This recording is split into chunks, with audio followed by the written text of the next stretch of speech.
الرجيم بسم الله الرحمن الرحيم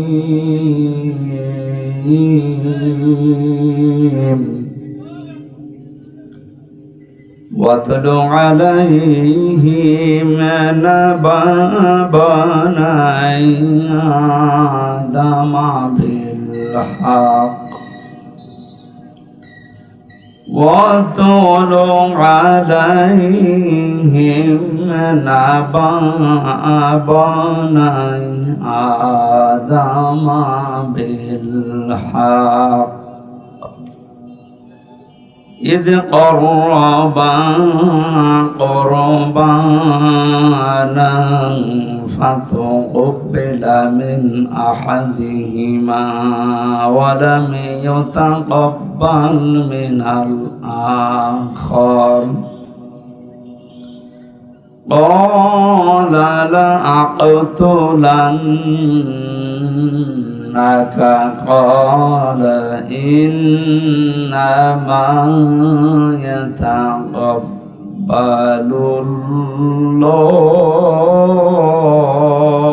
الله قال إنما يتقبل الله من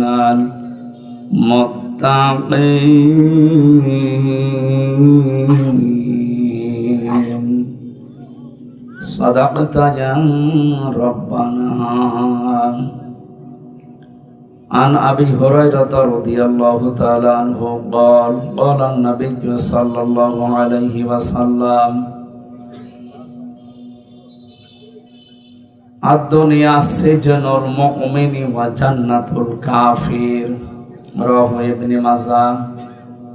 وقال تعالى في شان رسوله وما زادهم إلا إيمانا وتسليما. اللهم صل على محمد وعلى آل محمد كما صليت على إبراهيم وعلى آل إبراهيم إنك حميد مجيد. اللهم بارك على محمد وعلى آل محمد كما باركت على إبراهيم وعلى آل إبراهيم إنك حميد مجيد. الحمد لله. দাও খোদা দাও আমায় আবার ওমার দারাজ দিল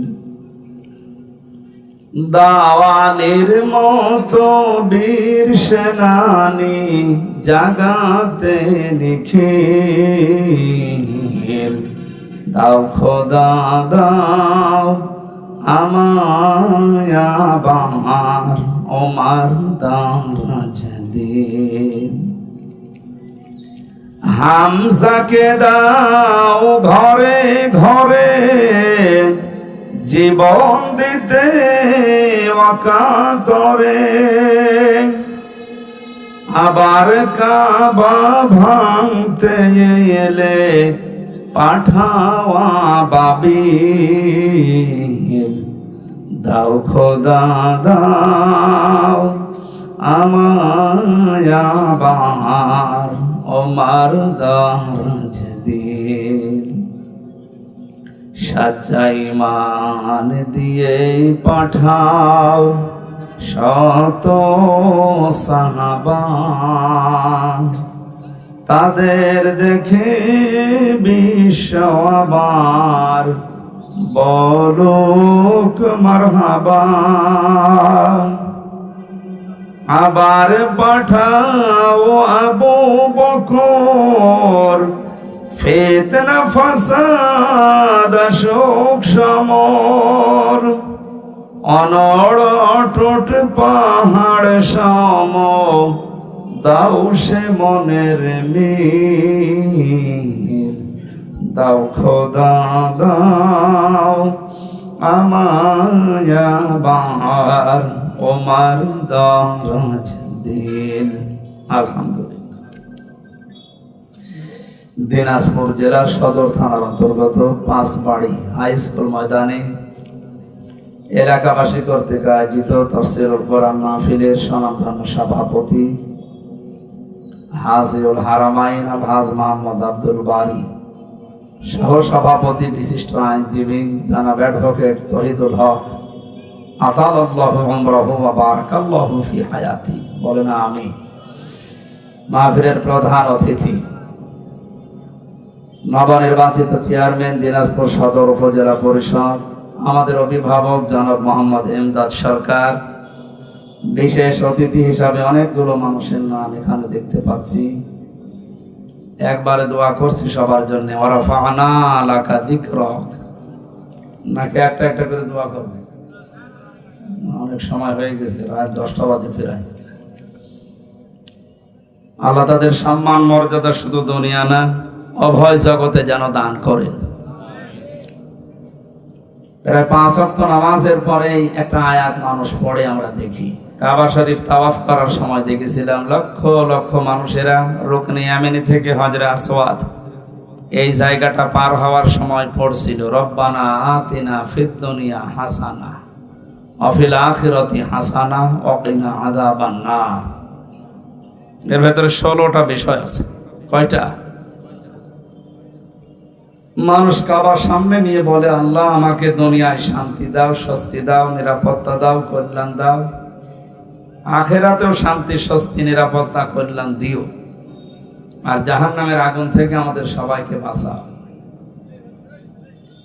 তাফসীরে মুফাসসিরিন ইকরাম লিখেছেন, কেউ যদি ফিদ দুনিয়া হাসানা, দুনিয়ার কল্যাণ চায়, কমপক্ষে 10টা জিনিস তাকে দুনিয়ায় পাওয়া লাগবে। কয়টা?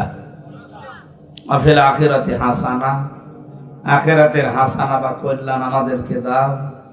কেউ যদি সত্যি আখিরাতের হাসানা কল্যাণ পায়, সে 5টা জিনিস পাবে। ওয়া কিনা আযাবান নার, জাহান্নাম থেকে আমাদেরকে বাঁচাও। আব্দুল্লাহ ইবনে মাসউদ রাদিয়াল্লাহু তাআলা আনহু এই আয়াতের তাফসীর করতে গিয়ে তিনি বলেন, জাহান্নাম থেকে বাঁচার উপায় মাত্র একটা। কয়টা? তাহলে 10, 5 আর 1 কত হয়? এটা কি কবরস্থান? ও, পাশে থাকার কারণে আপনারাও কবরে চলে গেছে। এটা ক্লাস চলছে, আমরা তাফসীরের ক্লাস আকারে কথা বলি, তাফসীর আকারে কথা বলবো। লিখে দিয়েছেন যেটা, হক আদায় করার চেষ্টা করব তেলাওয়াতকৃত আয়াত থেকে ইনশাআল্লাহ। সামনে যেহেতু কুরবানি, এই সংক্রান্ত একটা আয়াত পড়েছি। আল্লাহ যেন হক আদায় করে কিছু কথা স্থান কাল পাত্র ভেদে বাস্তবতার নিরিখে বলার তৌফিক দেন, বলেন আমিন।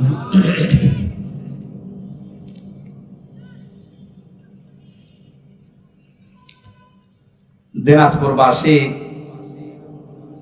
মঞ্চে যারা উপস্থিত আছেন, বিশেষ করে জেলায় আসলে আমার বিশ্ববিদ্যালয়ের বন্ধুবর মুফাসসিরে কোরআন জনাব মাওলানা হাফেজ মাহফুজুর রহমান, ওয়ারাফা'না লাকা যিকরাক, আল্লাহ তার সম্মান মর্যাদা দুনিয়া আখিরাতে আরো বাড়িয়ে দেন। এতক্ষণ যারা আলোচনা রাখলেন, বিশেষ করে আপনাদের এলাকার সন্তান যারা মাওলানা হারুনুর রশিদ, মাওলানা শফিকুল ইসলাম সহ নাম না জানা অন্যান্য ওলামা ইকরাম, সামনে বসা মুসলমান ভাইরা, পর্দার আড়ালের সম্মানিতা মা এবং বোনেরা, প্রশাসনের ভাইরা, প্রাণ প্রিয় দিনাজপুরবাসী, সহজ সরল মানুষগুলো জান্নাতে যাবে আগে। বাংলাদেশের 64 জেলার ভেতরে রংপুর বিভাগে যে 8টা জেলা আছে, এই জেলার মানুষগুলোকে অন্যান্য বিভাগের মানুষেরা একটু সরল মনে করে একটা নাম দিয়েছে। নামটা যাই হোক, আপনারা সরল এই কারণে দিয়েছে। 2 নম্বরে, বাংলাদেশের অন্যান্য বিভাগের তুলনায়, বিশেষ করে চট্টগ্রাম, ঢাকা, সিলেট এর তুলনায় রংপুর বিভাগের মানুষেরা তুলনামূলক একটু গরিব। আর নবীজি জানিয়েছেন, গরিব মানুষ ধনী মানুষের চাইতে 500 বছর আগে জান্নাতে যাবে। সহজ সরল একদিকে, গরিব আর একদিকে, সব দিকে আপনাদের লাভ আছে। এই জানে আল্লাহ যে একটা নিয়ামত দিলেন, 500 বছর আগে জান্নাতে যাওয়ার একটা ঘোষণা নবীর মাধ্যমে আপনারাই পেয়েছেন এই দেশে। বলেন আলহামদুলিল্লাহ। অনেকে মনে করছে হুজুর হাওয়া দিচ্ছে, আমি হাওয়া না, এটা হাদিস। ওনারা সত্যিই যদি ঈমান আর আমল ঠিক রাখতে পারেন, চট্টগ্রাম, সিলেট, ঢাকা বিভাগের তুলনায় আমার এই হাদিস অনুযায়ী বলতে পারি আমরা 500 বছর আগে জান্নাত পাবো ইনশাআল্লাহ। আমার বাড়ি খুলনা বিভাগে, আমরাও গরিব মানুষ, আপনাদের পেছনে আমরাও আছি। সম্মানিত ভাইরা, এই দেশটা নিয়ে গোপন একটা ষড়যন্ত্র চলছে। মাননীয় প্রধানমন্ত্রী শেখ হাসিনা যত দলের সাথে কয়েকদিন আগে একটা গোপন মিটিং ছিল, শেষের 4-5টা কথা আপনারা অনেকে শুনেছেন, জেনেছেন এবং এখনো জানছেন। উনি আশঙ্কা পেশ করেছেন জাতির সামনে। পার্বত্য চট্টগ্রামের কয়েকটা জেলা এবং মায়ানমারের কিছু অংশ নিয়ে সাদা চামড়ার যারা আছে, মোড়ল বলে আমরা যাদেরকে জানি, এরা একটা স্বাধীন খ্রিস্টান রাষ্ট্র গঠন করার জন্য গোপন আন্দোলন চালিয়ে যাচ্ছে। আপনাদের রংপুর বিভাগে বিশেষ করে লালমনিরহাট, কুড়িগ্রাম, এই দুইটায় ওদের মিশন চলছে এখনো গোপনে। খ্রিস্টান মিশনারির মাধ্যমে, কাদিয়ানীদের মাধ্যমে। এগুলো এই সমস্ত এলাকার চাইতে বেশি চলছে পার্বত্য চট্টগ্রামের রাঙ্গামাটি, খাগড়াছড়ি, বান্দরবন আর মায়ানমারের কিছু অংশ নিয়ে। ওনারা জানেন পৃথিবীতে 228টা রাষ্ট্র আসে স্বাধীন পরাধীন মিলিয়ে। ওরা কিছুদিন আগে পূর্ব তৈমুর এবং দক্ষিণ সুদানের মতো রাষ্ট্রকে স্বাধীন খ্রিস্টান রাষ্ট্র ঘোষণা দিয়ে ফেলেছে। প্রধানমন্ত্রীর আশঙ্কা যদি সত্য হয়, আর হবে, কারণ সাদা চামড়ার লোকেরা যা শুরু করে শেষ না করে ছাড়ে না। আমাদের জীবদ্দশায় আবার এটা দেখা লাগে কিনা যে বাংলাদেশ ভাগ হয়ে গেছে, এখানে একটা স্বাধীন খ্রিস্টান রাষ্ট্র অলরেডি চলছে। এই সংবাদ কি খুব শুভ সংবাদ? হ্যাঁ, লক্ষ লক্ষ মানুষেরা জীবন দিয়ে এই পৃথিবীতে একটা দেশ স্বাধীন করেছিল, তার নাম বাংলাদেশ। সেই দেশটা এখন অদৃশ্য শক্তির হাতে ভাগ হয়ে যাচ্ছে। তাও মুসলমান রাষ্ট্র যদি হতো, এটা কথা ছিল, খ্রিস্টান স্বাধীন রাষ্ট্র হচ্ছে, এয়ারবেস বানানো হচ্ছে, এখান থেকে শেষ পর্যন্ত এই সমস্ত অঞ্চলের মুসলমানের তো এমনিতেই কোণঠাসা হয়ে আছে, কোন জায়গায় যে পৌঁছাবে না আল্লাহ বলার মতো সুযোগ থাকবে কিনা তাও তো চিন্তায় আছে।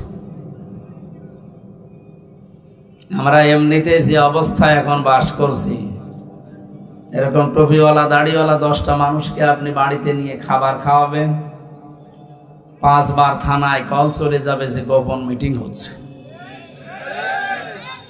এই যদি হয় আমাদের এখনকার অবস্থা, আর ওইটা তৈরি হয়ে গেলে কোন জায়গায় যাবে আপনি বলেন? তামাম দুনিয়ায় যে 5টা সমস্যা সবচাইতে বেশি এখন, তার ভেতরে সন্ত্রাস, জঙ্গিবাদ নামে যেটা ধোয়া তুলে মুসলমানদেরকে কালার করার জন্য তামাম দুনিয়ার ইহুদি, খ্রিস্টান, বৌদ্ধ সব জাতিরা এক হয়ে চেষ্টা চালিয়ে যাচ্ছে। আমি মুসাফির অবস্থায় আছি, মাজলুম অবস্থায় এখনো আছি। কারণ মাজলুম হওয়ার জন্য যে 3টা বিষয় লাগে, তার 3টাই আমার ভেতরে আছে। মাজলুম অবস্থায়, মুসাফির অবস্থায়, অসুস্থ অবস্থায় দোয়া করছে দিনাজপুরের ময়দানে, আল্লাহ প্রধানমন্ত্রী আশঙ্কা যেন এদেশে বাস্তবায়ন না হয়, হলে সমস্যা হয়ে যাবে আমাদের। পূর্ব তৈমুরের মতো, দক্ষিণ সুদানের মতো যদি এদেশে এখন ওরা যে কায়দায় চালায়, 228টা রাষ্ট্রের মাত্র 56-57টা মুসলিম রাষ্ট্র, বাকি কতগুলো ইহুদি, খ্রিস্টান, বৌদ্ধ, মাজুসি রাষ্ট্র আপনি হিসাব করেন।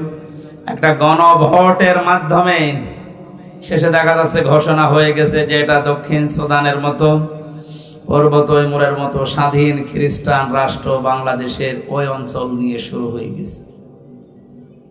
আল্লাহ তুমি আমাদের বাঁচাও, আমাদের দেশের স্বাধীন সার্বভৌমত্ব, স্বাধীনতা এটা যেন অখণ্ড থাকে, বলেন আমিন। জিলহজ মাসের 3 নাম্বার আমল, নবীজি এ মাস আসলেই ঘোষণা দিতেন যাদের সামর্থ্য আছে তারা যেন অবশ্যই কোরবানি করে। কি করে বলেন বলেন? এ শব্দটা সে জন্মের পর থেকে শুনছি, কোরবানি কি, এটা এর ইতিহাস কি, কোথা থেকে এসেছে, এটা শুরু হয়েছে কোন দিন থেকে? অধিকাংশ মানুষ আমরা ইব্রাহিম আলাইহিস সালামের জীবন থেকে মনে করে কোরবানি পেয়েছি। হযরত ইব্রাহিম আলাইহিস সালাম তার সন্তানকে জবাই করছে, কোরবানি দিচ্ছে ইসমাইলকে, এটা থেকে আমরা জানি না কোরবানি শুরু হয়েছে সে দুনিয়া শুরুর পর থেকে। ওইটাই আল্লাহ তেলাওয়াত করে করে আমাদেরকে শুনিয়েছেন নবীর মাধ্যমে। আল্লাহ পাক বলেন সূরা মায়েদা 27 নম্বর আয়াতটা আমরা পড়েছি, এখান থেকে আমরা কয়েকটা কমপক্ষে 12টা শিক্ষা বের করব আজকে। আপনারা থাকবেন তো কিছু সময়? ঠিক আছে, যেটা একটা নতুন বিষয় বোঝার জন্য একটু মন মানসিকতা এদিকে দিয়ে রাখবেন। জন্মের পর থেকে যারা কোরবানি শোনেন, শুধু ইব্রাহিম ইসমাইল নবী না, জন্মের পরে না, এই পৃথিবী তৈরি হওয়ার পর থেকে কোরবানির সিস্টেম চলে আসতেছে। হয়তো এক এক নবীর সময় এক এক রকম সিস্টেম ছিল। হযরত আদম আলাইহিস সালামের 2 সন্তানের ব্যাপারে আল্লাহ বলেন, হে নবী আপনি আপনার উম্মতদের সামনে এই আয়াত তেলাওয়াত করে শোনান। দিনাজপুরবাসী আল্লাহর নবী মুহাম্মদুর রাসূলুল্লাহ যদি এখন বেঁচে থাকতেন, এই দিনাজপুরের 5 বাড়িয়ে রাস্তার পাশ দিয়ে যদি এখন হেঁটে যেতেন, এই ময়দানে যদি এতগুলো উম্মত দেখতেন, এখানে বসে বসে উনি এই আয়াত তেলাওয়াত করে শোনাতেন। কারণ সামনে এখন এই বিষয়গুলো আমাদের আছে, কোরবানি। কোরআনে কারীম থেকে আবার বলছি, জবান খুলে বলেন, শয়তান যেন আশপাশে থাকলেও দূরে চলে যায়। আউযু বিল্লাহি মিনাশ শাইতানির রাজিম, বিসমিল্লাহির রহমানির রহিম,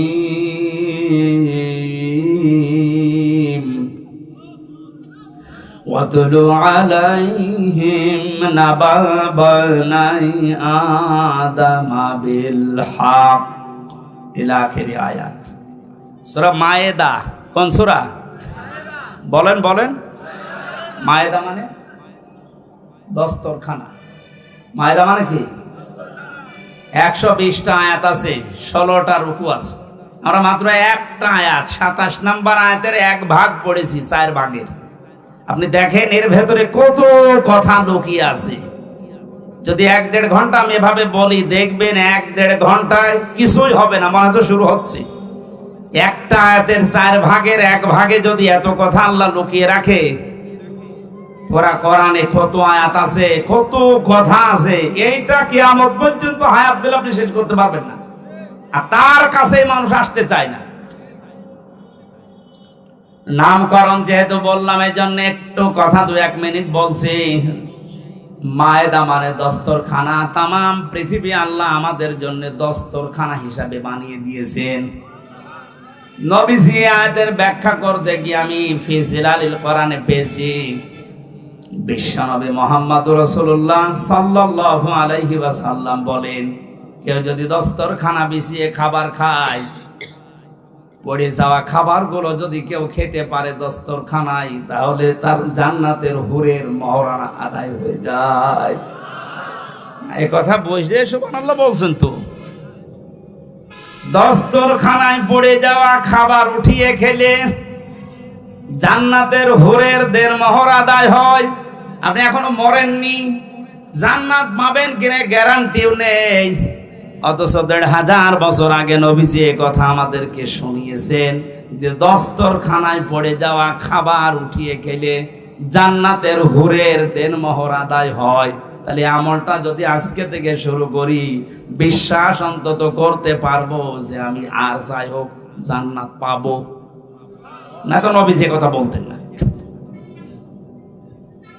দ্বিতীয় নম্বরে, আমাদের এই শরীরের ভেতরে 360টা হাড় আছে, জোড়া দেওয়া আছে, জয়েন্ট দেওয়া আছে।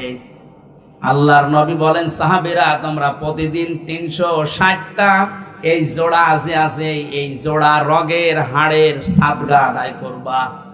সাহাবীরা বলেন, হুজুর আমরা এত গরিব মানুষ, প্রতিদিন সাদগা করব, টাকা পাবো কোথায়? নবীজি বলেন, দুইটা কাজ করবা দুনিয়ায়, তাহলে 360টা হাড়ের সাদগা আদায় হয়ে যাবে। এক নম্বরে, মসজিদে যদি কোনো ময়লা আবর্জনা থুথু লালা এরকম কিছু পড়ে থাকে, কারো উপরে না তাকিয়ে নিজের দায়িত্ব মনে করে ওটা ফেলে দিবা। অথচ এই দায়িত্ব এখন শুধু ইমামের, মুয়াজ্জিনের আর খাদেমের। হাদিসকে শুধু ইমাম, মুয়াজ্জিন, খাদেমরা মানবে আর আমরা আল্লাহর ওলি হয়ে গেছি। আজকে থেকে এই যে হাড়গুলোর জয়েন্ট, আপনি কি মনে করছেন এমনি এমনি জয়েন্ট গুলো আল্লাহ দিয়েছে? এভাবে যদি সোজা থাকতো দুনিয়ায় কিছুই ধরতে পারতেন না। এত সুন্দর করে আমার আল্লাহ একটা জিনিস ধরার জন্য 360টা জোড়া দিয়ে দিয়েছেন। এগুলো তো সাদগা আদায় করা লাগবে। আজকে থেকে কোন মসজিদে যদি ময়লা পড়ে থাকে, নিজের দায়িত্ব মনে করে আপনি তুলে ফেলে দেবেন। সুবহানাল্লাহ বলার যে কায়দা, আমার মনে হয় কিয়ামতের আগে আমল হবে না। 2 নম্বরে, রাস্তায় চলতে গিয়ে কোন কষ্টদায়ক বস্তু যদি আপনি দেখতে পান, নিজের ইমানি দায়িত্ব মনে করে এটা তুলে উঠিয়ে ফেলে দেবেন। তো বাংলাদেশের মানুষের চরিত্র স্বভাব আলাদা।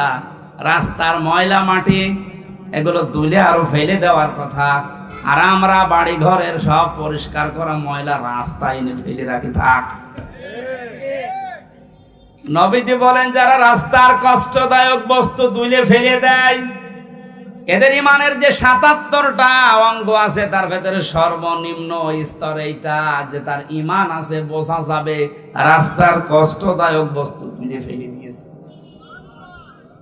আর আমরা আরো যদি রাস্তায় কষ্ট দেওয়ার জন্য ময়লা মাটি এনে ফেলে রাখি, আমাদের ইমান আছে আমরা কোন চিহ্ন দিয়ে বোঝাবো? এখন যদি বলেন আমার দাড়ি আছে, আরে ভাই রবীন্দ্রনাথ ঠাকুরেরও দাড়ি ছিল, আমার জুব্বা আছে, আবু সাহেলের জুব্বা ছিল না। আপনি মনে মনে করেন আমি ইমানদার, আমি মসজিদের দিনাজপুরের সভাপতি, আর আবু জাহেল ছিল কাবা ঘরের সভাপতি। ইমান বোঝাতে হলে এই 77টা বিষয় আপনাকে জানা লাগবে।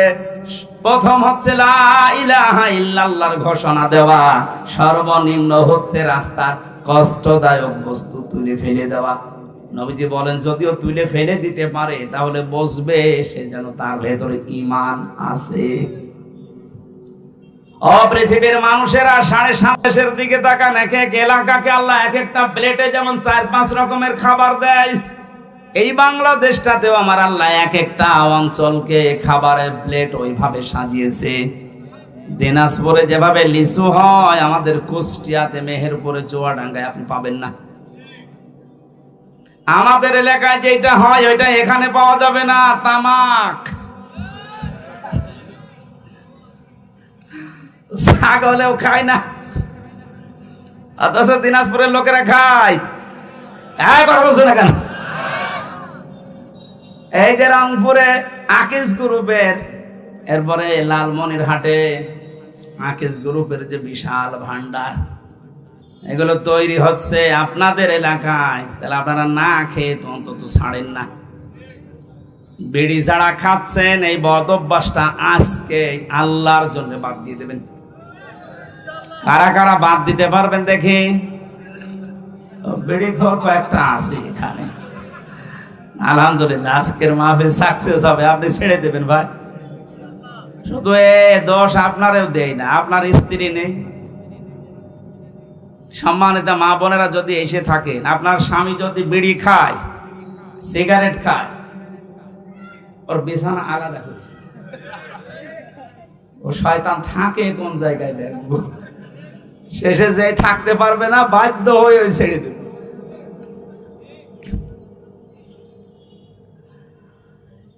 এবার আল্লাহ পাক আমাদেরকে যেটা শুনিয়েছেন, কান খাড়া করে শোনেন। ওয়াতলু আলাইহিম নাবা আবনাই আদম বিল হক।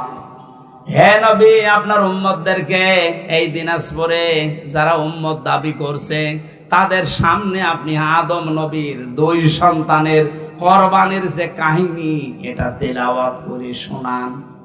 আমার এখানে প্রশ্ন আছে, এই আমরা বাতাস দিচ্ছিল কে আছে এখানে? এবারে আপনারা জিজ্ঞাসা করবো, এই যে প্রথম শব্দ আমার আল্লাহ দিলেন আব্দুল্লাহ, আপনি তেলাওয়াত করেন আলাইহিম তাদের নিকটে, নাবাব নাই আদম বিল হক, হযরতে আদম নবীর দুই সন্তানের যে কোরবানির কাহিনী এটা আপনি এদেরকে তেলাওয়াত করে শোনান। কিভাবে শোনাবেন? বিল হক, সঠিকভাবে, যথাযথভাবে, সত্য যেটা ওইভাবে। এখন আমাদের প্রশ্ন আসে, আমরা ১৫০০ বছর আগে না, এই পৃথিবী তৈরি হওয়ার পরে এই ঘটনা, হাজার হাজার বছর পরে এই ঘটনা শুনে আমরা করব কি? নাকি আমাদের এখানে কি করণীয় আছে? আল্লাহ 12টা জিনিসের পরে দিয়েছেন, আমরা দেখি। প্রথম নাম্বার এই তেলাওয়াত। কি শব্দ দিয়েছেন? আরো জোরে বলেন। আমি যদি নাকি মুরব্বীকে বলি তেলাওয়াত করেছেন আজকে, উনি বলবে হ্যাঁ। কি পড়েছে তেলাওয়াতে? হয়তো আলাম তারা কাইফা ফাআলা রাব্বুকা বিআসহাবিল ফিল আলাম ইয়াজআল কায়দাহুম ফি তাদলিল ওয়া আরসালা আলাইহিম তায়রান আবাবিল। তেলাওয়াত হয়েছে না? কথা বুঝতেছেন? আল্লাহর প্রথম শব্দ ওয়াতলু, আপনি তেলাওয়াত করে শোনান আপনার উম্মতদেরকে। তো ওনারে বললাম তেলাওয়াত করেছেন আজকে, উনি তো এই সূরাটা মনে করেন শোনাইছে, তেলাওয়াত হয়েছে না? না। পড়া কোরআনে 3টা শব্দ আমি পেয়েছি কোরআন পড়ার ব্যাপারে, কারা, রাতালা, তালাওয়া। অবিধান বেত্তা যারা আছে এই 3টা শব্দের ব্যাখ্যায় লিখেছেন, কেউ যদি কোনো কিছু তেলাওয়াত করতে চায় তার 4টা হক আদায় করা লাগবে। 1 নাম্বার ওটাকে শুদ্ধ করে পড়া লাগবে, 2 নাম্বারে ওটা বুঝতে হবে আপনাকে, 3 নাম্বারে ওই বোঝা বিষয়ের উপরে আপনার প্র্যাকটিক্যাল লাইফে আমল থাকা লাগবে, 4 নাম্বারে ওইটা যেন মানুষ মানতে পারে এই ব্যবস্থা করে দেওয়া লাগবে। তাহলে অনেকে শুদ্ধ করে হয়তো তেলাওয়াত করেছে। দ্বিতীয় নম্বরটা এক কথা বলে না কেন নেই। 3 নাম্বারটা যতটুকু পড়েছে অতটুকু ওনার প্র্যাকটিক্যাল লাইফে থাকবে। উনি তেলাওয়াত করেছিল আলাম ইয়াজআল কায়দাহুম ফি তাদলিল। হে নবী, আপনি কি তাদের দিকে তাকিয়েছেন? আল্লাহ হাতিওয়ালাদের সাথে কি ব্যবহার করেছিলেন? তাদের সমস্ত ষড়যন্ত্র আমার আল্লাহ কি নস্যাৎ করে দেয়নি? কায়দাহুম, কায়দা মানে কি? কায়দা বলি না আমরা, কায়দা করেছো, এই কায়দা মানে ষড়যন্ত্র। আল্লাহ কি তাদের ষড়যন্ত্র নস্যাৎ করে দেয়নি? এটা উনি পড়ার পরেই মনের ভেতরে 100% দৃঢ় বিশ্বাস রাখবে। কাবা ঘর যেভাবে আমার আল্লাহ রক্ষা করেছিলেন ষড়যন্ত্র থেকে আব্রাহার এই হাতিওয়ালা বাহিনীর, তামাম পৃথিবীতে মুসলমানদেরকে, ইসলামকে আল্লাহ কিয়ামত পর্যন্ত ভাবে রক্ষা করবে। আজ আমরা ইসলামের দুরবস্থা থেকে অনেকে সাইড কেটে চলে যাচ্ছে, দিনকাল ভালো না। তা আপনি কি পড়লেন? কোরআনের আয়াতের উপরে তো আপনার 100% বিশ্বাস এখনো আসেনি, তার মানে আপনার তেলাওয়াত হয়নি। নবীজিকে আল্লাহ বললেন আপনি তেলাওয়াত করে শোনান, তো তেলাওয়াত করলেই তার মানে আপনি বুঝবেন যে কি আল্লাহ বলতে চায়। হযরতে আদম আলাইহিস সালামের যে শরীয়ত আমরা শুনেছি, ওই সময় সন্তান হতো জোড়া জোড়া করে, আগের পক্ষের আর পরের পক্ষের একটা একটা করে তিনি বিবাহ দিতেন। যে মেয়েটাকে বিবাহ করার কথা, তাসলিমা আর আকলিমা, হাবিলের সাথে যেটা সেটা সুন্দর ছিল, কাবিলের সাথে যেটা ওটার চেহারা অত ভালো ছিল না। সেই পৃথিবীর শুরু থেকে মেয়েদের চেহারার উপরে মানুষের একটা চাহিদা আল্লাহ তৈরি করে দিয়েছে। এটা আমি বানালাম নাকি? সূরা আলে ইমরানের 14 নম্বর আয়াতে আল্লাহ দলিল দিয়েছেন, যুজ্জিনা লিন-নাসি হুব্বুশ শাহাওয়াতি মিনান নিসা। আমি ভালোবাসা, আকর্ষণ, মহব্বত এরকম কিছু তৈরি করে দিয়েছি, শোভনীয় বানিয়ে দিয়েছি তোমাদের কাছে 9টা জিনিসকে। তারা 1 নম্বরে তোমাদের স্ত্রী, মেয়ে লোক। তাহলে মেয়ে লোকের চেহারার সাথে পুরুষের আকর্ষণ এই সৃষ্টি করেছেন কে? আর জোরে। আমাদের আদি পিতা হযরতে আদমকে আল্লাহ যখন বানিয়েছিলেন, জান্নাতের ভেতরে তার সব নিয়ামত ওকে ছিল, কিন্তু মনের ভেতরে তার শান্তি কাঙ্ক্ষিত মানের পাচ্ছিলেন না। আমার আল্লাহ মনের ভাব বোঝার কারণে তন্দ্রা দিয়ে তার বাম পাথরের হাড় খুলে একটা নারীকে আল্লাহ বানিয়েছিলেন, হযরতে হাওয়া আলাইহিস সালাম। এটা ইবনে কাসিরে আছে। এই পৃথিবীতে 4 জন মহিলাকে আল্লাহ সবচাইতে বেশি সুন্দরী বানিয়েছেন। তার ভেতরে 1 নম্বরে আমাদের আদি মাতা হযরতে হাওয়া আলাইহিস সালাম। এত সুন্দর করে আল্লাহ দুনিয়াতে আর কাউকে বানাননি। 2 নম্বরে হযরতে বিলকিস, এত সুন্দর ছিল। 3 নম্বরে ইব্রাহিম আলাইহিস সালামের প্রথম স্ত্রী হযরতে সারা। 4 নম্বরে ইউসুফ নবীর স্ত্রী হযরতে জুলাইখা। যদিও অনেকেই কেউ কেউ হযরতে ফাতেমাতুজ জোহরার কথা জানিয়েছেন, কিন্তু আগের 4টাই প্রসিদ্ধ। হাওয়া আলাইহিস সালাম, বিলকিস, সারা, জুলাইখা। এত সুন্দর করে আমার আল্লাহ তাদেরকে বানিয়েছেন, কিয়ামত পর্যন্ত অত সুন্দরী মানুষ আর আসবে না। পরিমণিত কি কিছুই না, কারণ ওরা তো সরাসরি আমি জেলখানার পাশেই দেখেছি।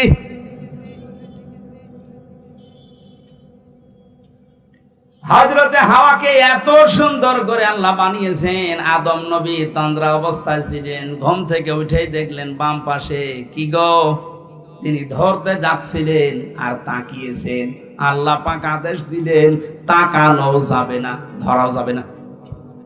হযরতে আদম নবী আলাইহিস সালাম বলে, আল্লাহ তাকানো যাবে, ধরা যাবে কি করলে আপনি সেই কায়দা বলেন। আল্লাহ রাব্বুল আলামিন বলেন,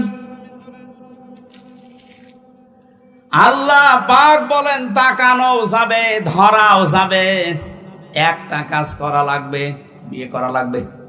তাহলে এই জায়গা থেকে প্রমাণ হয় কি, বিয়ের আগে যে প্রেম প্রীতি গুলো আছে এগুলো জায়েজ। অনেকে প্রেমিকার মাথায় হাত দিয়ে বলে, আল্লাহর কসম আমি তোরে ভুলে যাব না, অথচ পুরাটাই হারাম। বিয়ের আগে ওর মাথায় হাত দেওয়া জায়েজ আছে? কথা বলে না কেন? না, এলাকার প্রেম প্রীতি বন্ধ হয়ে গেছে। প্রেম প্রীতির বন্ধন নামে সিনেমা তৈরি হচ্ছে। আদম নবী আলাইহিস সালামকে আল্লাহ বললেন বিয়ে করতে হবে, উনি বলছে আমি রাজি। এই দেশের যুবক যারা আছে, আমার মনে হয় ওরা যদি পৃথিবীর কোন ফরজের খবর না রাখে, বিয়ে করা ফরজ এটা জানে না। সন্তান যাদের আছে প্রাপ্তবয়স্ক, রিজিকের দিকে আপনি না তাকিয়ে তার বিয়ে দিয়ে দেবেন।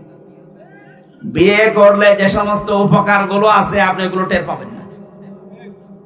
আপনি মনে করছেন না, আজকে একটা ফেসবুকে একটা স্ট্যাটাস দিয়েছে এক মহিলা, বলছে আমি প্রতিষ্ঠিত হব, দরকার হয় বুড়ি হব, তারপরে বিয়ে করব। আল্লাহ যৌবনকে ভোগ করার জন্য যে সময়টুকু দিয়েছেন, এই সময় পার হয়ে গেলে আপনার দিকে তো কেউ তাকাবে না।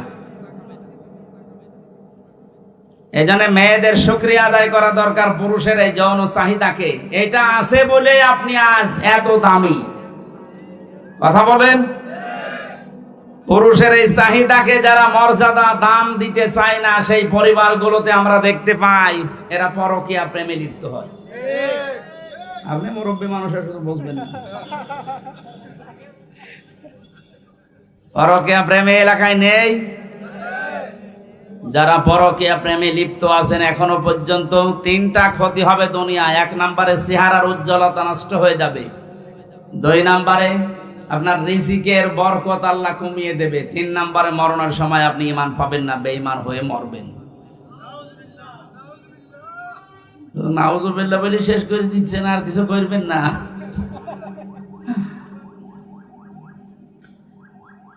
হযরতে আদম বলছে, আল্লাহ আমি রাজি আছি বিয়ে করতে, তুমি ব্যবস্থা করো। বলে বিয়ে করতে হলে দেনমোহর দেওয়া লাগবে।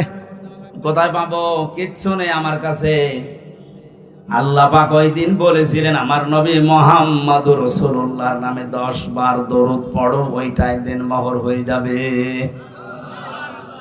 দেনমোহর শেষ, বিবাহ শাদী শেষ। আল্লাহ রাব্বুল আলামিন হযরত আদম আলাইহিস সালামকে এবার আদেশ দিলেন। এখানে আমি দুইটা শিক্ষা বলবো, আলেম যারা আছেন খেয়াল করেন। অকুলনা ইয়া আদম উসকুন আনতা ওয়া যাওজুকাল জান্নাতা ওয়া কুলা মিনহা রাগাদান হাইসু শি'তুমা ইলা আখির আয়াত সূরা বাকারা। আল্লাহ পাক বলেন আদম বিয়ে হয়ে গেছে, বউ নিয়ে বাড়ি চলে যাও। জান্নাত আমাদের বাবার বাড়ি। জান্নাত কথা বলেন না কেন? হযরত আদম আলাইহিস সালাম আমাদের বাবা, আদি পিতা, আমাদের পিতার বাড়ি আমাদের বাবার বাড়ি। তার মানে আল্লাহ পাক আমাদেরকে দুনিয়ায় জানাতে চাইলেন এই পৃথিবীর বান্দা বান্দিরা বিয়ে করার পরে বউ নিয়ে যাওয়া লাগবে বাবার বাড়ি। অথচ কত আল্লাহর ওলি এখানে বসে আছে ঘর জামাই থাকে, আরে বিয়ে করে বউ বাবার বাড়ি নিয়ে যাওয়ার নিয়ম, আর আপনি সহ থেকে যাচ্ছেন। ঘর জামাই আছেন কারা? হাত তোলেন তো দেখি। একজন নেই। দিনাজপুরে এখনো ভালো আছে। আয়াতের 2 নম্বর কথা ছিল, খেয়াল করেন, কোরআনের প্রতিটা শব্দ শিক্ষামূলক। আল্লাহ বলতেন জান্নাতে যাও, তোমার স্ত্রীকে নিয়ে তোমার বাড়িতে চলে যাও। আনতা ওয়া যাওজুকাল জান্নাতা ওয়া কুলা, এই এক আলিফ টান আছে, ওয়া কুলা। আল্লাহ দ্বিবচন দিলেন কেন? আল্লাহ পাক আনতা ওয়া কুলা দিতে পারতেন না? তুমি তোমার বাড়িতে যে নিজে আগে খাবা, মরণের খাওয়া, এরপরে বউকে খাওয়াবা না। আল্লাহ একবারে কোলা দিয়েছেন, আংতা দেয়নি। আল্লাহ বলেন যে পরিমাণের খাবার, যে মানের খাবার, যেরকম দামি খাবার তুমি খাবে ওই মানের খাবার স্ত্রীকে খাওয়ানো লাগবে। আজ নারী পক্ষ, নারী স্বাধীনতা আন্দোলন, নারী বিপ্লব পরিষদ, নারী জোট, 13টা সংগঠনে দেশে মেয়েদের অধিকার আন্দোলনে কাজ করছে। অথচ মেয়েদের সবচাইতে বড় অধিকার আমার আল্লাহ দুনিয়া তৈরি হওয়ার পরে আদম আলাইহিস সালামকে, হাওয়া আলাইহিস সালামকে দিয়ে দিয়েছে। কেন? তিনি জান্নাতের ভেতরে বলতে পারতেন না আদম তোমার বাড়ি যেহেতু মরণের খাওয়া খাও, স্ত্রীকে যতটুকু পারো দাও, না পারো না দাও, বলতে পারতেন না? অথবা নিজের খাওয়ার পরে তারপরে বাঁচলে তাকে দেবে, তারপরে আংতা শব্দ দিয়ে পরবর্তীতে স্ত্রীর নাম দিতেন যাওজুন। কই আল্লাহ তো একবারে কোলা দিলেন। ও তামাম পৃথিবীর নাস্তিক, মুরতাদ, বেঈমান, উল্টা পাল্টা নারীদেরকে বসিয়ে ইসলাম বিদ্বেষী যারা বানাতে চান, আল্লাহ পাক মেয়েদেরকে যে অধিকার দিয়েছে কিয়ামত পর্যন্ত আপনি দিতে পারবেন না। সুতরাং মেয়েরা ওদের কথা শুনে রাস্তাঘাটে নেমে মিছিল করা বন্ধ করেন। ওরা আপনাদেরকে ভোগের বস্তু বানাতে চায়, আর আল্লাহ পাক আপনাকে এই পৃথিবীর ময়দানে দামি বস্তু বানাতে চায়। তাহলে আমাদের উচিত হচ্ছে, আদম আলাইহিস সালাম আমাদের জাতির পিতা, জান্নাতে যাবার পরে আল্লাহ বললেন সাবধান, নিজে খাবে, স্ত্রীকেও খাওয়াবে, ওই মানের পোশাক, ওই মানের খাবার। হাইসো সে তোমা, এইদিকে তাকান, হাইসো সে তোমা, যেখানে ইচ্ছা যাবে, যা ইচ্ছা খাবে। তাহলে আয়াত দিয়ে প্রমাণ হয়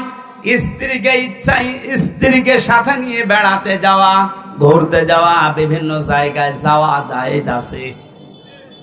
হ্যাঁ, জায়েজ আছে বলে আল্লাহ শেষ করে দেয়নি। ওয়ালা তাকরাবা, সাবধান, নিকটে যাবা না। হাদিহি শাজারা, এই গাছের নিকটে। কোন গাছ? না, এখানে অনেকে এই গন্ধম গাছ মনে করে। আরে ভাই, শুধুমাত্র গন্ধম গাছের কথা যদি আল্লাহর উদ্দেশ্য থাকতো, এই আয়াত কোরআনে নাযিল করে আমাদেরকে শোনাবে কোন কারণে এখন গন্ধম গাছ আছে। তার মানে হাদিহি শাজারাতা, এটা দিয়ে আল্লাহ আরো উদ্দেশ্য আছে। যদিও গন্ধম গাছ, এর ভেতরে কয়েকটা অর্থ আমি পেয়েছি তাফসিরে, হাক্কানির ভেতরে পাবেন। 1 নম্বরে মুফাসসিরিন ইকরাম লিখেছেন, আল্লাহ পাক জানিয়েছেন আদম শুধু তোমার জন্য না, কিয়ামত পর্যন্ত তোমার সন্তান আদি দুনিয়ায় যারা যাবে এই মানুষগুলো যেন আল্লাহর নিষিদ্ধ কোনো বর্ডার পার না হয়। স্ত্রীকে নিয়ে খাবে, ঘুরবে, বিভিন্ন অনুষ্ঠানে যাবে, কিন্তু যে অনুষ্ঠানে গেলে আল্লাহর বর্ডার ক্রস হয়ে যায়, যেখানে গেলে আল্লাহর বিধান পালন করা যায় না, ওই রকম অনুষ্ঠানে বউ নিয়ে যাওয়া যাবে না। আপনি বিবাহ অনুষ্ঠানে যান, আমি নিষেধ করছি না, কিন্তু এমন বিয়ে অনুষ্ঠানে বউ নিয়ে, মেয়ে নিয়ে, বেটার বউ নিয়ে যাওয়া যাবে না, যেখানে গেলে নিজে আল্লাহর বিধান মানা যায় না, তারাও মানতে পারে না। এরকম বিয়ে দেশে নেই। এই কথা বলে না কেন? এখন যদি বলেন আত্মীয়তা থাকে না, না থাক, আগে আল্লাহর বিধান, তারপরে আপনার আত্মীয়। বিশ্ব নবীকে আল্লাহ জানাতে বলেছেন, নবী আপনি জানান, লা তাআতা লিমাখলুকিন ইল্লা বিমাসিয়াতিল খালিক। এই পৃথিবীর ময়দানে আল্লাহ এবং রাসূলের অবাধ্য হয়ে যায় এমন কোন কাজ দুনিয়ায় কারো জন্য করা যাবে না। এটা যদি বিয়ায় না থাকে, না থাক, কারণ যে বিয়ায় জাহান্নামে নিয়ে যাওয়ার কারণ হয়ে দাঁড়াবে, ওইরকম বিয়ায় থাকার চাইতে না থাকা ভালো। আজ থেকে যে কয়টা শিক্ষা পেয়েছেন, প্রথম শিক্ষা কি? বিয়ে করে বউ বাবার বাড়ি নিয়ে যাওয়া লাগবে। 2 নম্বরে যা খাবেন, যে মানের খাবার, ওই মানের খাবার তাদেরকে দেওয়া লাগবে। এক কথা বলেন একা, যেই মানের ঘরে থাকেন ওই রকম মানের ঘর তাদের ব্যবস্থা করা লাগবে। যেই মানের কাপড় আপনি পরেন, ওই মানের কাপড়ের ব্যবস্থা তাদের করা লাগবে। এরপরে তাকে নিয়ে মাঝে মাঝে ঘুরতে যাওয়া, আনন্দ করা, কিন্তু এমন জায়গায় ঘোরা যাবে না, এমন অনুষ্ঠানে যাওয়া যাবে না যেখানে গেলে আল্লাহর বিধান মানা যায় না। আজ বাংলাদেশে এমন এমন দিবস নাম দিয়ে চালাচ্ছে, যে দিবসে গেলে ঈমানও যায়, আমলও যায়। নাম দিয়েছে শিশু মেলা, শিশু নেই, শুধু শিশুর খালারা আর মামারা, আর ওখানে গেলেই শুধু অ্যাক্সিডেন্ট হয়।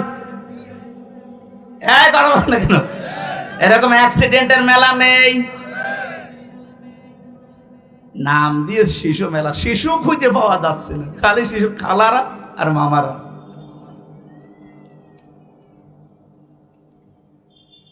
আমার ভাইরা, এই জন্য এমন কোন অনুষ্ঠানে, এমন কোন জায়গায় বউ নিয়ে আপনি যেতে পারেন না যেখানে গেলে আল্লাহর বর্ডার ক্রস হয়ে যায়, নিষিদ্ধ জায়গা হয়ে যায়। যদি যায়, আল্লাহ পাক বলেন, ফাতাকুনা মিনাজ জালিমিন, দুইজনে কিন্তু জালেম হয়ে যাবে। হযরত আদম আলাইহিস সালামের যে সন্তান কাবিলের ভাগ্যে যেই মহিলা জুটেছিল, তাসলিমা আর আকলিমা, এই সুন্দর চেহারা নাই, এই জন্যে ওর আগের সিরিয়ালে যেটা এসেছে, এই মেয়েটাকে বিয়ে করার জন্য প্রস্তাব দিয়েছে আদম নবীকে। হযরতে আদম আলাইহিস সালাম সন্তানকে বললেন, না, এটা সম্ভব না, আল্লাহর আইনের বিরুদ্ধে কাজ কখনোই করা যাবে না। ও তখন ফোন দিয়ে নিজের ভাই, যেটা সুন্দরী মেয়েটার সাথে বিয়ে হবে, আগে যদি ভাইকে সরিয়ে দিতে পারি তাহলে এই মেয়েটা আমার জন্য সহজ হয়ে যাবে, এই চিন্তা ভাবনা তার ব্রেনের ভেতরে ঢুকিয়েছে শয়তান। আল্লাহ পাক বলেন, ইযি করবা করবানান ফাতুকবিলা মিন আহাদিহিমা ওয়া লাম ইউতাকাব্বাল মিনাল আখার। হযরতে আদম আলাইহিস সালামের এই 2 সন্তান কোরবানি করেছিল আদম নবীর কথা মতো, যে চাটিয়াল ময়দানে পশু জবাই করে রেখে আসো, আকাশ থেকে আগুনের ঝলক এসে পুড়িয়ে ফেলবে। ওই জামানার কোরবানি ছিল এইটা। কথা বুঝতেছে? হযরতে আদম নবীর ওই জামানার শরীয়ত ছিল এরকম, আপনি কোরবানি জবাই করে রেখে আসবেন চাটিয়াল ময়দানে, আকাশ থেকে আগুনের ঝলক এসে পুড়িয়ে ফেলবে, তাহলে বুঝবেন আপনার টাকা হালাল, ওইটা কবুল হয়েছে। আর যারটা পোড়াবে না, অভাবে থেকে যাবে, তার বুঝতে হবে টাকার ভেতরে 2 নাম্বারই আছে।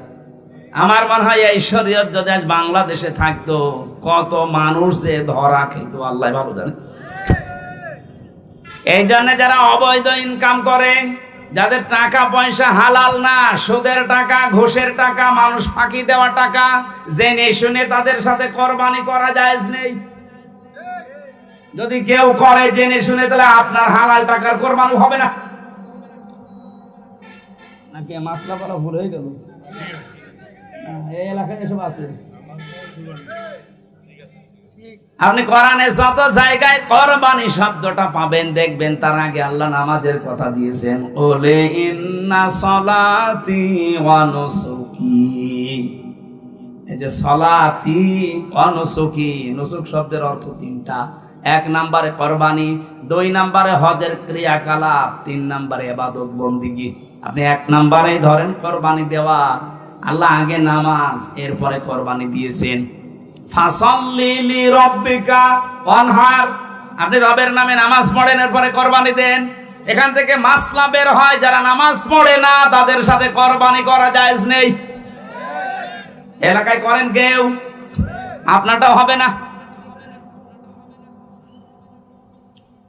হযরতে আদম নবীর শরীয়ত যদি এখন থাকতো, কত বড় বড় হাসি সে ধরা খেত আল্লাহ ভালো জানে, আমরাও ধরা খেতাম। কারণ আজ হাজারো মানুষ কোরবানি দিচ্ছে। আজ 50টা আকিস গ্রুপে কোরবানি দেবে, আমার মনে হয় কয়েকশো টাকা যদি রিকশা চালকের মতো হালাল ইনকাম করে কোরবানি দেওয়া লাগতো, এভাবে হাজার হাজার গরু আমরা একজনকে কোরবানি দিতে দেখতাম না। চাটিয়াল ময়দানে রেখে আসার কারণে যখন কবুল হয়নি, ওকে শয়তান তখন ধোঁকা দিয়েছে, পথের এই কাঁটা, এই ভাই এটাই সরিয়ে ফেল, তাহলে সুন্দরী মেয়েকে তুই পেয়ে যাবি। আল্লাহ পাক বলেন একজনেরটা কবুল হয়েছিল, ওয়ালাম ইয়াতাকাব্বাল মিনাল আখার, আর যারটা কবুল হয়নি এই লোকটা ডাক দিয়ে বলেছে, কাবিল ক্বালা লা আকতুলান্নাকা, অবশ্যই আমি তোরে আজকে আর এখান থেকে বাড়ি যেতে দেব না, তোরে মেরে ফেলবো। আজ বাংলাদেশে আপনি আয়াতটা মিলাবেন বৈধভাবে, সৎভাবে, অনেকের সাথে অনেকে চরিত্র দিয়ে পেরে উঠতে পারে না, তখন তাকে রাস্তা থেকে সরিয়ে দেওয়ার ব্যবস্থা করে। এমন এমন মামলা হামলা বিপদ আপদ তার ভেতরে তারে ফেলে দেয়, সে যেন আর উঠতে না পারে। কোরআনে কারিমের সূরা নিসা 5 নম্বর পারা 15 নম্বর পৃষ্ঠার 12 নম্বর লাইনের 113 নম্বর আয়াত। বাড়িতে একটু আয়াতটা মিলাবেন। ওমাইয়াকেসবে খাতিয়াতান আও ইসমান সুম্মা ইয়ারমি বিহি বারিয়ান ফাকাদ ইহতামালা বুহতানা ওয়া ইসমান মুবিনা। সূরা নিসার আয়াতের বর্ণনা বলছি। আল্লাহ পাক বলেন পৃথিবীতে অনেক মানুষ এমন আছে নিজে অন্যায় কাজ করে, আর অন্যায়টা যখন হয়ে যায় তখন একটা নিরপরাধ মানুষের উপরে দোষটা চাপিয়ে দিয়ে নিজে ভালো সাজে। এ যেন প্রকাশ্য পাপের বোঝা বহন করে নিয়ে বেড়াচ্ছে, বলেন নাউজুবিল্লাহ। ও পৃথিবীর মুসলমানেরা, আল্লাহ যদি চর্মচোখে পাপের বোঝা দেখার মতো সুযোগ আমাদেরকে দিত, এদেশে আজ হাজারো ভদ্রলোক নামে যারা এরা রাস্তায় বের হতে পারতো না। বিনা কারণে একটা মানুষের উপরে দোষটা আপনি চাপিয়ে দিলেন, অথচ লোকটা ও বিষয় কিছু জানেই না। কথা বলেন না কেন? আল্লাহ তুমি আমাদেরকে বোঝার মতো রকম ঈমান এবং যোগ্যতা দান করো, বলেন আমিন। জীবন চলে যাবে, নিরপরাধ কোনো মানুষকে আমরা যেন না ফাঁসাই। আপনি ওরে ফাঁসিয়ে ওর ক্ষতি করতে পারেননি, নিজে পাপের বোঝা আপনি বহন করে নিয়ে বেড়াচ্ছেন। হয়তো আজ আমাদের ওই চোখ নেই, তা আমরা দেখতে পাচ্ছি না। সাদা ধুতি পরে সুন্দরভাবে গোসল করে গোঁফ দাড়ি কেটে একেবারে ফেরেশতার মতো লাগতেছে আপনাকে। আপনি যে কাজ করে এসেছেন এটা যদি সত্যি শরীরে লেখা থাকতো, আল্লাহ শুধু সাত্তার নামের ওসিলায় আপনার শরীরে এই গুনাহটা লিখে দেয়নি। উনি যদি সাত্তার নাম না নিত, তাহলে আমরা যে যে অপরাধ করি ওইটা আমাদের শরীরের বিভিন্ন জায়গায় লেখা থাকতো, রাস্তায় বের হওয়া যেত। দিনাজপুর বাসে যখন ওটা কবুল হয়নি, তখন হাত বাড়িয়েছে, আমি তোকে মেরে ফেলবো। যাকে মেরে ফেলার জন্য হুমকি দিয়েছে হযরতে আদম নবীর সন্তান হাবিল, কিন্তু আর হাত উত্তোলন করেনি মেরে ফেলার জন্য। তিনি একটা কথা শুনিয়েছিলেন ভাইকে, আজ আমরা যারা একামতে দিনের সাথে আছি, এদেশে ইসলাম কায়েম হোক, এই নেশা এই পেশা নিয়ে ঘুরি, তাদের ওই একই কথা। এত অত্যাচার, এত জুলুম, এত নির্যাতন সহ্য করার পরও আমরা পাল্টা আক্রমণ করি না। আমরা আদম নবীর সন্তান হাবিলের মতো এই কথাই বলি, ক্বালা ইন্নামা ইয়াতাকাব্বালুল্লাহু মিনাল মুত্তাকিন। হে ভাই কাবিল, তোমারটা কবুল হয়নি, এজন্য তুমি আমাকে মেরে ফেলতে চাও। আমি তোমাকে মারার জন্য হাত বাড়াবো না, তোমাকে মেরেও ফেলতে চাইবো না। ভালো করে শুনে রাখো, আল্লাহ পাক কিন্তু মুত্তাকি যারা, তাদের কুরবানি দুনিয়ায় কবুল করে থাকেন। এই আয়াত দিয়ে প্রমাণ হয় সামনে কুরবানি কবুল হবে শুধু বাংলাদেশে তাদের, যে মানুষগুলো দুনিয়ায় মুত্তাকি। মুত্তাকি কি? আল্লাহকে ভয় করে, এই কথা আমরা সবাই জানি। মুত্তাকি না, পৃথিবীতে মুত্তাকি হওয়ার জন্য সবচাইতে সুন্দর যে সংজ্ঞাটা আমার ব্রেনে এসেছে, আমি দেখতে পেয়েছি, পৃথিবীতে যেখানে যার যেই দায়িত্ব, ওই দায়িত্বটা সঠিকভাবে পালন করার নাম হচ্ছে মুত্তাকি। এটা আজ বাংলাদেশের মানুষ যদি বুঝে ফেলতো, এদেশের কুরবানি সবারটা কবুল হয়ে যেত। যে যেখানে আসি ওই জায়গায় আমার দায়িত্ব কি আমি পালন করব। দুনিয়ায় একদিকে চলে গেলেও আমি পালন করব।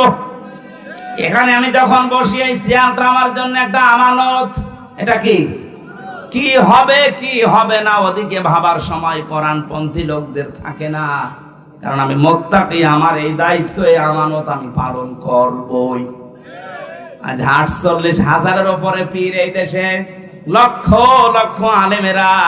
আজকে যদি এই দায়িত্বটা সত্যি পালন করতে পারতাম, আমার মনে হয় এই দেশে অবৈধ কাজ করার পরে মানুষের একটু অনুশোচনা হলেও আসতো।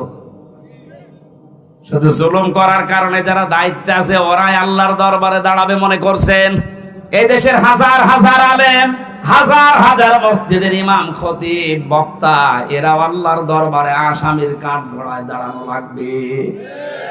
ধোঁকা দিয়ে বোকা বানিয়ে আপনি জাতিকে পাগল করতে পারেন, আল্লাহ পাগল হবে? দিনাজপুরবাসী এবার একটা 9টা ব্যাখ্যা এই মুত্তাকির আছে। আমরা একটা একটা করে বলি নাকি?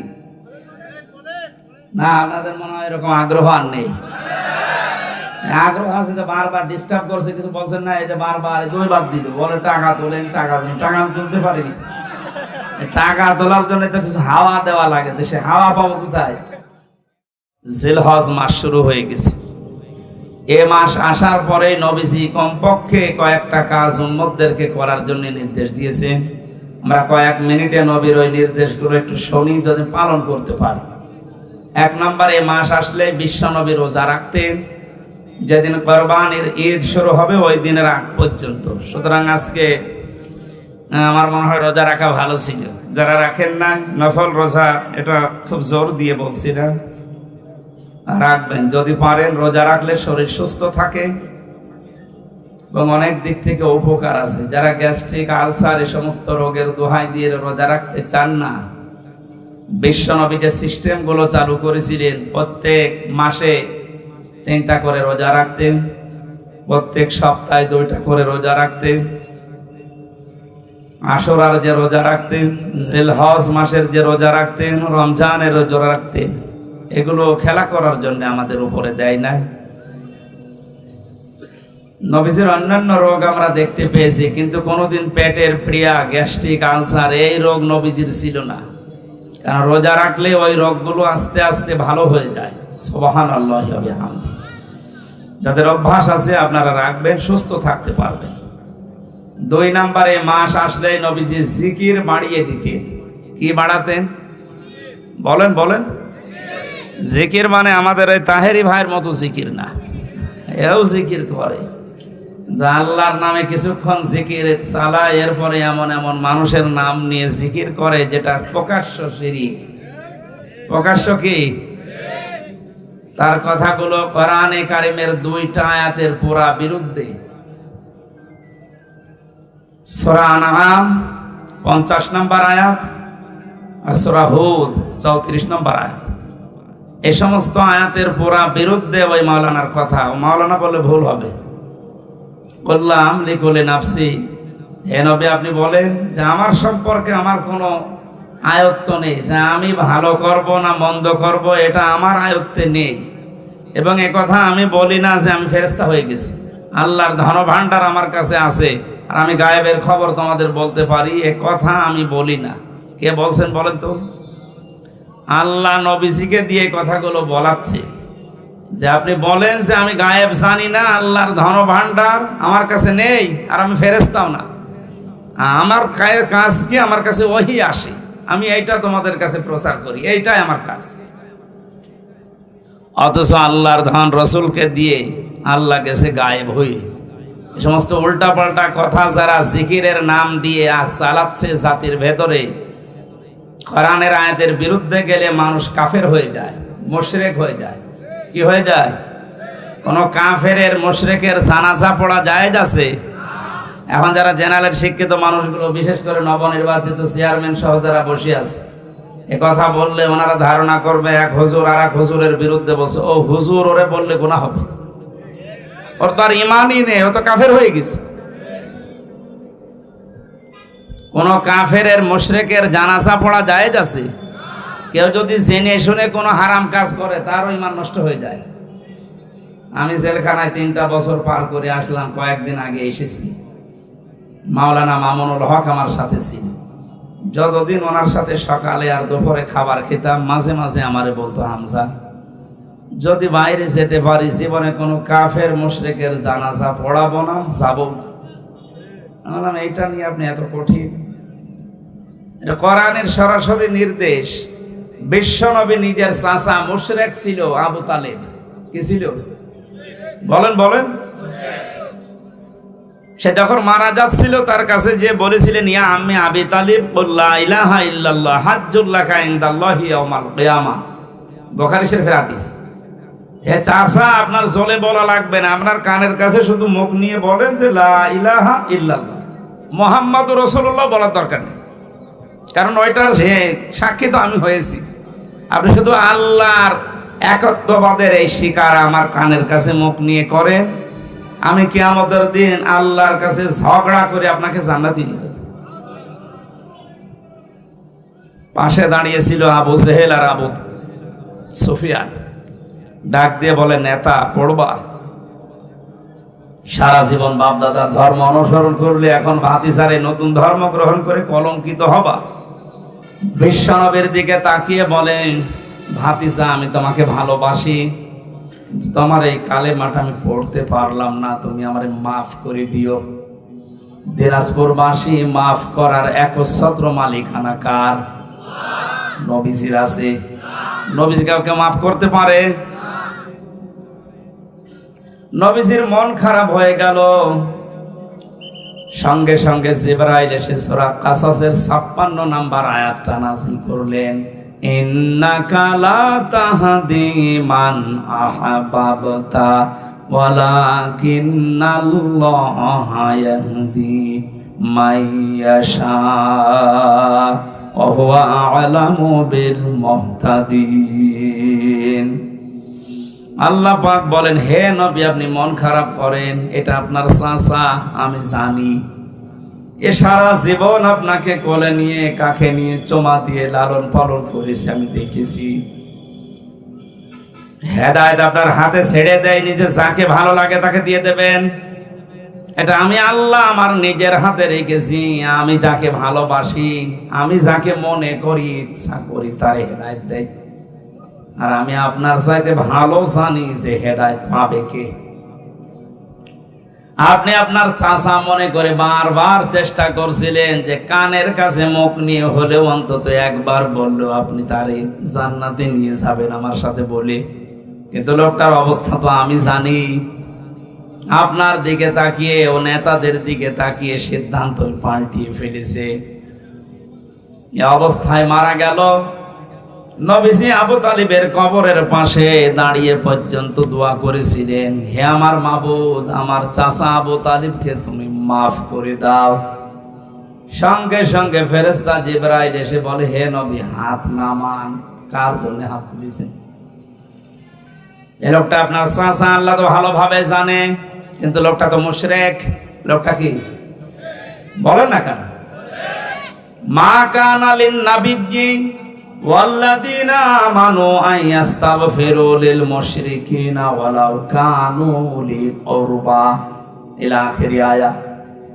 সূরা তাওবা 11 নম্বর পারার 4 নম্বর পৃষ্ঠা 4 নম্বর লাইনের 113 নম্বর আয়াতের প্রথম অংশে আছে। তাফসীর ইবনে কাসির থেকে বলছি, আল্লাহ পাক বলেন, হে নবী, কোন নবীর জন্য, কোন ইমানদারের জন্য এটা জায়েজ না, শোভনীয় না, উচিত না, বৈধ না যে কোনো মুশরিকের জন্য আমি আল্লাহর কাছে ক্ষমা চাবে, যদিও ওইটা নিজের নিকটাত্মীয় হয়। এটা আপনার চাচা, আমি তো জানি আপনার আপন চাচা, কিন্তু লোকটা মুশরিক।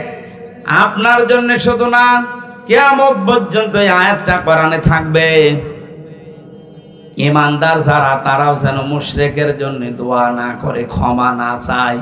এই আয়াত আমি মানালাম। হ্যাঁ, আপনি একটু চিন্তা করেন তো, যে নবী হাত তুললে আল্লাহ ফেরত দিয়েছে, আমি কোনোদিন পাইনি। ওনার হাতও তোলা লাগে নাই, মনের ভেতরে কামনা বাসনা আসলে কবুল হয়ে যেত। আমরা জানি যে কাবা শরীফ বাদ দিয়ে নবীজি 16 থেকে 17 মাস পর্যন্ত বাইতুল মুকাদ্দাসের দিকে নামাজ আদায় করেছিলেন। হঠাৎ আসরের নামাজের সময় 2 রাকাত হয়ে গেছে, মনের ভেতরে একটা কামনা এসেছে, আল্লাহ আমি যদি কাবার দিকে ঘুরে নামাজ পড়তে পারতাম, আমি শান্তি আরো বেশি পেতাম। সঙ্গে সঙ্গে কোরআনের আয়াত আল্লাহ নাজিল করেছেন নামাজের ভেতরেই, قد نرى تقلب وجهك في السماء। হে নবী, আপনি বারবার আকাশের দিকে তাকান কেন? আমি বুঝি 2 রাকাত নামাজ হয়ে গেছে, আপনার মনের আকাঙ্ক্ষা অনুযায়ী বাকি 2 রাকাত নামাজ আপনি কাবার দিকে নামাজের ভেতরে ঘুরে পড়েন। কাবা শরীফ হয়তো আমরা মনে করছি এই দিকে, ওই সময় বাইতুল মুকাদ্দাস ছিল এইদিকে, উনি নামাজের ভেতরে ঘুরে গেছে। এখানে কয়েকটা শিক্ষা ছিল, আমি ওগুলোর দিকে না, আমার মূল কথা ছিল নবীজি হাতও তোলেন নাই, মনের ভেতরে কামনা বাসনা আসলে যদি কবুল হয়ে যায়, সেই নবী হাত তুলে দাঁড়িয়ে নিজের আপন চাচার জন্য আল্লাহ হাত ফেরত দিচ্ছে। আপনার একটু চিন্তা আসে না কেন? নিজের আপন চাচা নবীর, সাধারণ মানুষের না, তাও সারা জীবন এত বেশি বিশ্ব নবীকে লালন পালন করেছিল। লাগবে না ভাই, বসেন, আমি কিন্তু পরে জিজ্ঞাসা করব কি বলছি আজকে, খালি 1.5 ঘন্টা বসে থাকা না। আমি যে 12-13টা শিক্ষা বের করবো, শেষে আপনারে বলবো, বাতাস দেওয়া ছিল। দিনাজপুরবাসী বিশ্বনবী মুহাম্মদ রাসূলুল্লাহর মতো এরকম নামি দামি মানুষের চাচা মারা গেলে যদি আল্লাহ হাত ফেরত দেয়, চাচা মুশরিক, আমি হামজার মতো, এমনকি কাবা শরীফের ইমাম এখন আব্দুর রহমান সোদাইসিকে দিয়েও যদি কেউ মুশরিকের জন্য দোয়া করে, ওইটা কবুল হবে। অথচ টাটকা মুশরিক বাংলাদেশে মরে যায়, আর আমরা দোয়া করে গরু জবাই করে বলে জান্নাতে দিয়ে আসি, মনে হয় কন্ট্রাক্টারই নিয়েছে। জান্নাত তো আমাদের বাবার নাকি? এটা পুরাটা ধোকাবাজি। খালি আপনাদের এই গরু ছাগল গুলো নষ্ট হয়, তারা কিচ্ছু হয়। এই জন্য এত কড়া ছিলেন, বারবার বলতেন হামজা, কোনো মুশরিকের জন্য আমি জানাজায় যাব না, এমনকি জানাজা পড়াবো না। আমাদের উচিত হচ্ছে আমাদের ঈমান যেন নষ্ট হয়ে না যায়, আর চাই নষ্ট হোক। আলেমের নাম নিয়ে আজ এমন কিছু মানুষ বের হচ্ছে এই দেশে, এদের পেছনে রাঘব বোয়ালরা আছে, আমরা জানি না। তো এত শক্ত কথা বলার পরে এই 96% মুসলমানের দেশে টিকে থাকা সম্ভব না। যে কথাগুলো বলা হয় পুরাপুরি ঈমান শেষ হয়ে গেছে, অথচ এর বড় কিছু আবেগলা নারী পুরুষ তার পেছনে আছে না নেই? বাংলার মুসলমানেরা, হুশ আপনাদের কবে আসবে আমি জানি না, এখনই আপনাদের বিবেককে কাজে লাগান। ওয়াকালু লাউ কুন্না নাসমাউ আও নাকিলু মা কুন্না ফি আসহাবিস সাঈর। সূরা মুলকের 10 নম্বর আয়াতটা একটু ভালো করে খেয়াল করেন, আল্লাহর কথা। জাহান্নামে সাঈরের দরজা দিয়ে যখন মানুষ প্রবেশ করবে, দারোয়ান ফেরেশতা মালিক জিজ্ঞাসা করবে যে কেন এসেছেন আপনি জাহান্নামে সাঈরে। আমি এর আগে অনেকবার বলেছি, জাহান্নাম একটা, জাহান্নামের দরজা 7টা। শিরিক যদি কোনো মানুষ করে, এ লোকটা যদি মুশরিক সত্যি সত্যি প্রমাণ হয়ে যায়, এর জানাজা পড়া, এর জন্য দোয়া করা হারাম। আর কেউ যদি জেনে শুনে কোনো হারাম কাজ করে, তার ঈমান নষ্ট হয়ে যায়। এ পর্যন্ত বুঝেছেন? সুতরাং যারা জাতিকে আর শিরিকের দিকে ধাবিত করছে জিকিরের নাম নিয়ে, জিকির হবে কার নামে বলেন তো? আল্লাহ বাদ দিয়ে কেউ যদি আলী বাবা, শাহ আলী বাবা, দয়াল বাবা, পাগলা বাবার নামে জিকির করে, ও শিরিক করছে না? আর শিরিক করলে তাকে বলা হয় মুশরিক। আর মুশরিকের জানাজা পড়া, দোয়া করা জায়েজ আছে? এখন তো ফতোয়া আপনারা দিতে পারবেন। এখানে জিলহজ মাস শুরু হওয়ার পরে নবীজি যে 2 নাম্বার কাজ বেশি করতেন সেটা জিকির, কিন্তু এটা হওয়া লাগবে কার নামে? আরো জোরে। জিকিরের শব্দ আমরা কোরআন হাদিসে পেয়েছি মাত্র 4টা, সুবহানাল্লাহ, আলহামদুলিল্লাহ, লা ইলাহা ইল্লাল্লাহু, আল্লাহু আকবার। জিকিরের শব্দ কয়টা বলেন তো? জিকিরের সিস্টেমও আছে 4টা। যেমন তেমন ভাবে যা তা করে আপনি করবেন, এটা ইবাদত হবে না। কারণ এই জিকির তো আর খেলা তোলা জিনিস না, এটা একটা ইবাদত। এটা কি?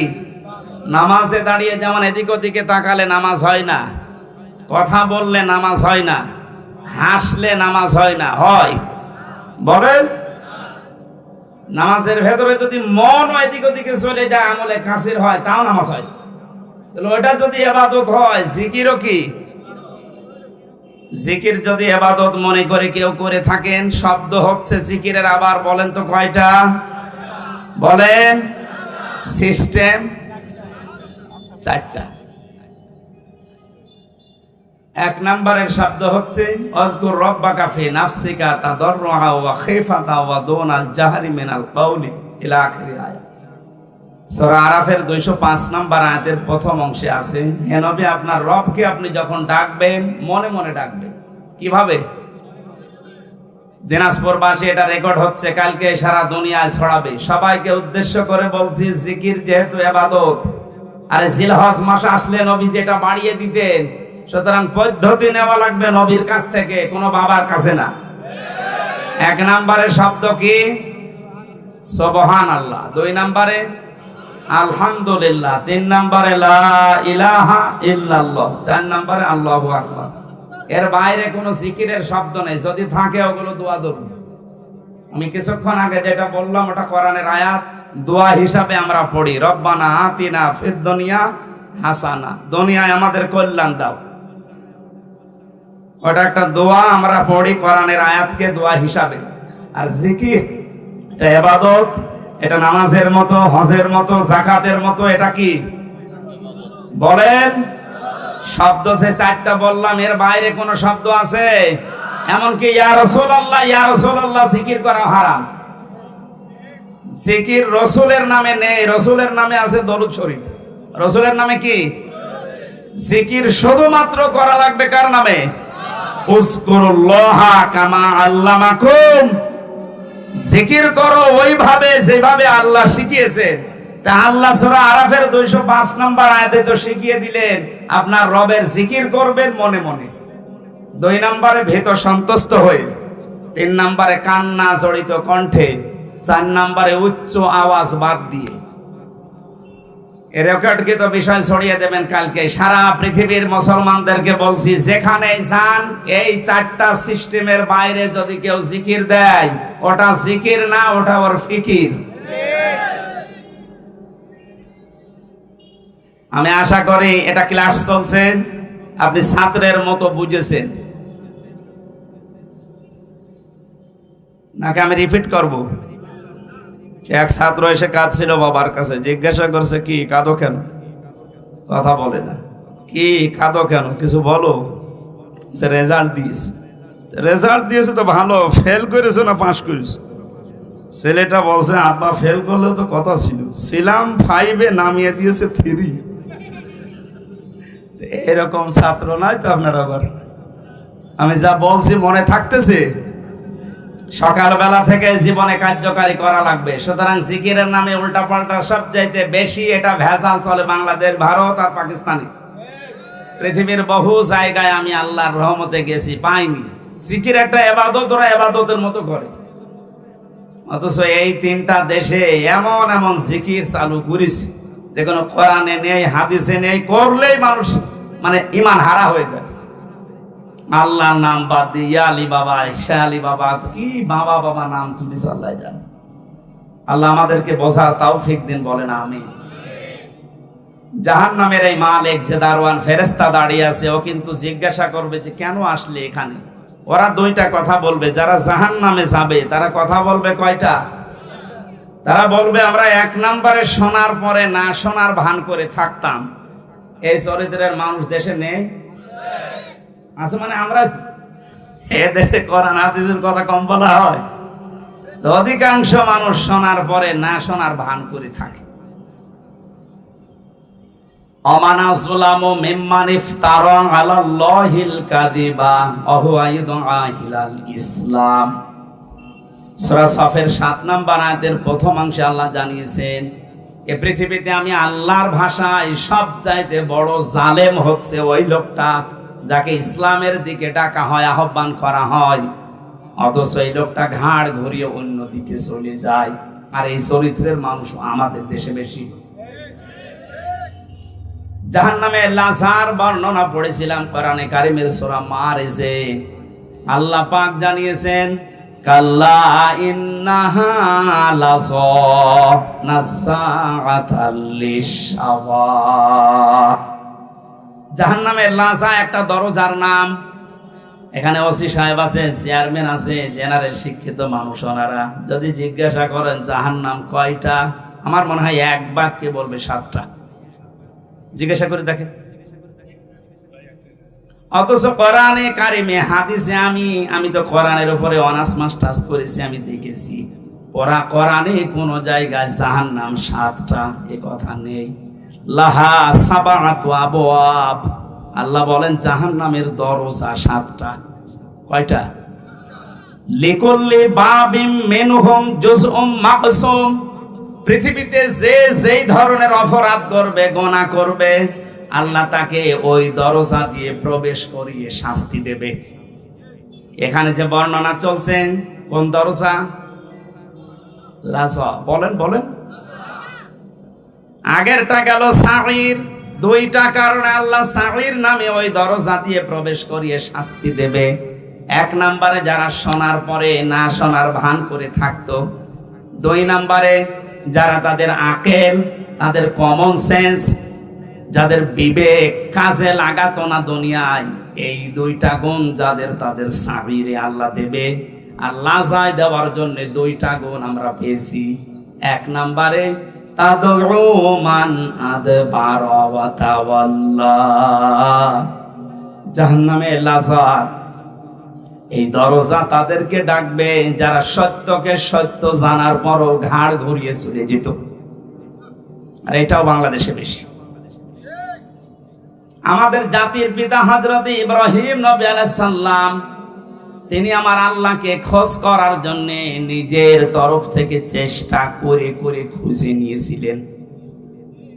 কখনো রাতের বেলা আকাশের তারকা, চাঁদ, দিনের বেলা সূর্য, গাছ, এ সমস্ত জিনিসগুলো দেখে দেখে যেই অস্ত্রমিত হয়ে যেত, বলতো না যা ডুবে যায় সেগুলো আমার মালিক হতে পারে না।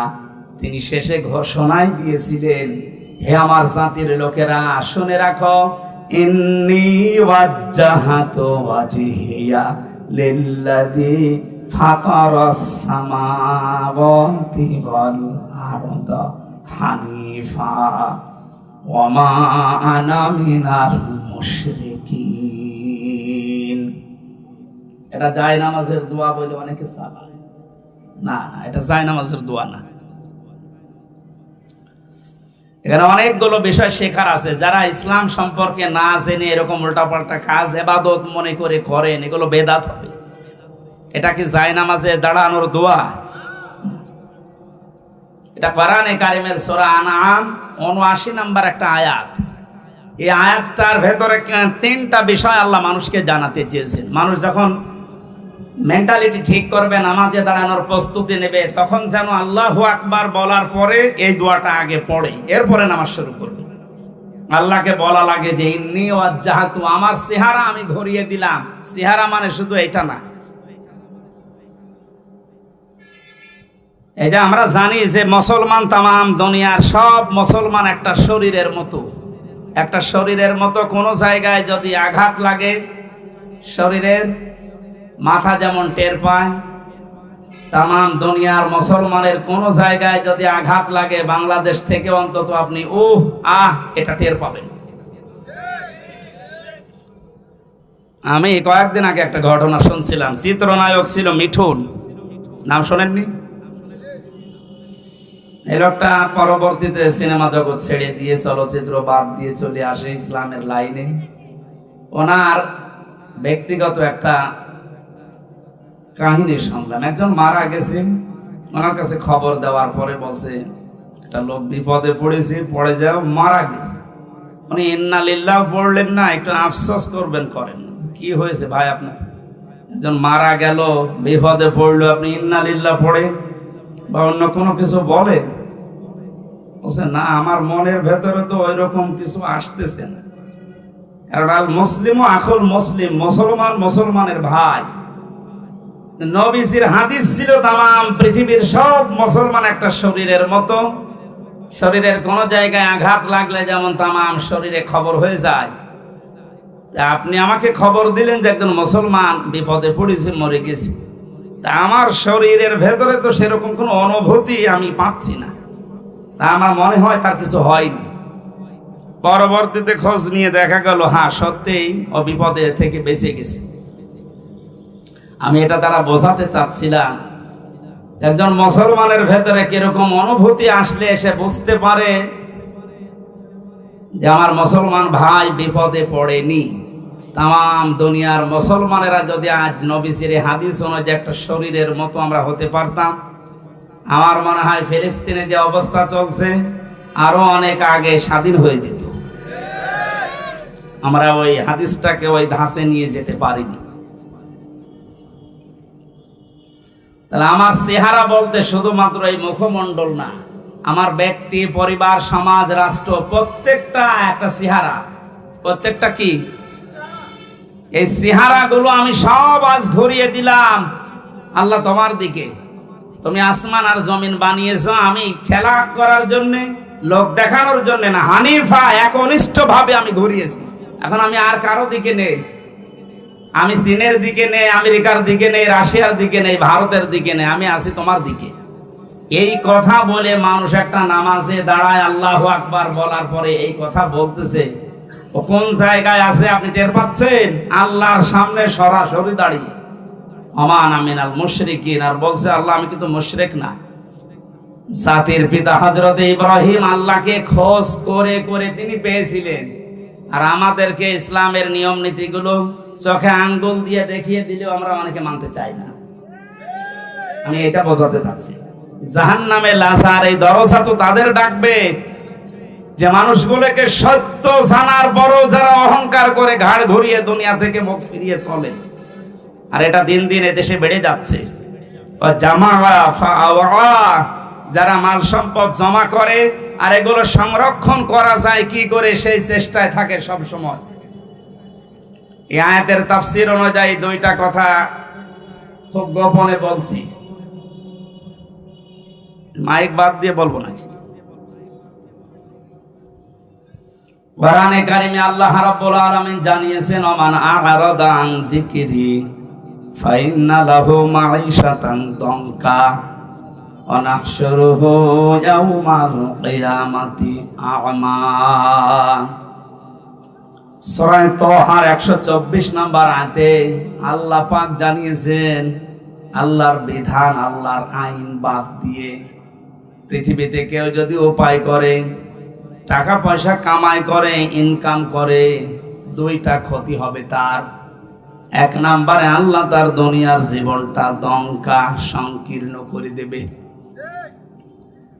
দঙ্কা শব্দের যতগুলো ব্যাখ্যা আমি পেয়েছি বিভিন্ন তাফসিরে, বিশেষ করে ফি জিলাল কোরআন, সাইয়্যিদ কুতুব রহমাতুল্লাহ আলাইহি উনি দঙ্কার ব্যাখ্যায় 7টা বিষয় তুলে এনেছেন।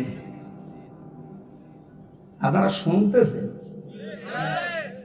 নাকি আমি মাছের কাহিনী শুরু করব? না, আমার মাছের কাহিনী মুখস্থ আছে, আমি বলি আপনারা তা ধরে বসে থাকেন। এটা ক্লাস চলছে, বললাম না 1 ঘন্টার কোরআনের একটা ক্লাস চলছে। ক্লাসের মতো আরো অ্যাক্টিভ হয়ে থাকেন, সব বাদ দেন। যারা ইনকাম করবে অবৈধ দুনিয়াতে উল্টা পাল্টা, তাদের এই ইনকামের বিষয়ে দঙ্কা দিয়েছেন আল্লাহ। কি দিয়েছেন? এটা মনে হয় ফেরেশতাদের জন্য। কাদের জন্য? যেহেতু ইনকাম উপায় আমরা করি, আর কোরআন আল্লাহ আমাদের উপরে নাযিল করেছে, আর এই কোরআনে এই আয়াত আছে সূরা তাহা 19 নম্বর পৃষ্ঠা 124 নম্বর আয়াত। যেহেতু সব শ্রেণীর মানুষ এখানে আমরা আছি, এই জন্য আয়াতটা আমরা তুলে নিয়ে আসলাম এই জামাআ ফাওয়ার ব্যাখ্যায়। যারা অবৈধ ইনকাম করছেন, আপনি মনে করছেন আমরা এই মাত্র 5000 মানুষ শুনছি, না, এটা এখন তাম দুনিয়ায় ছড়াচ্ছে। সবাইকে উদ্দেশ্য করে বলছে, যারা অবৈধ ইনকাম এখনো থামাননি, থামেন। টাকা পয়সা যারা জমা করতেই আছেন, আর রক্ষণ করবেন কি করে, সংরক্ষণ করে রাখবেন এই চিন্তায় আছেন, না, আপনি পারবেন না। তাহলে আল্লাহর দঙ্কা এই শব্দটা মিথ্যা হয়ে যাবে। আল্লাহ তার কোরআনকে দুনিয়ায় মিথ্যা প্রমাণ করবে? বলেন।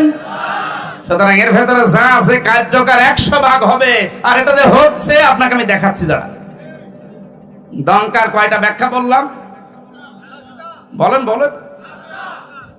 1 নম্বরে দুনিয়ার চর্ম চোখে আপনি দেখতে পাবেন আয় উন্নতি ভালোই হচ্ছে, বিভিন্ন লাইন দিয়ে অর্থ সম্পদ, টাকা পয়সা, বাড়ি গাড়ি, ব্যাংক ব্যালেন্স হয়ে যাচ্ছে। টাকা আসবে হয়তো আপনার 10 লাইন দিয়ে।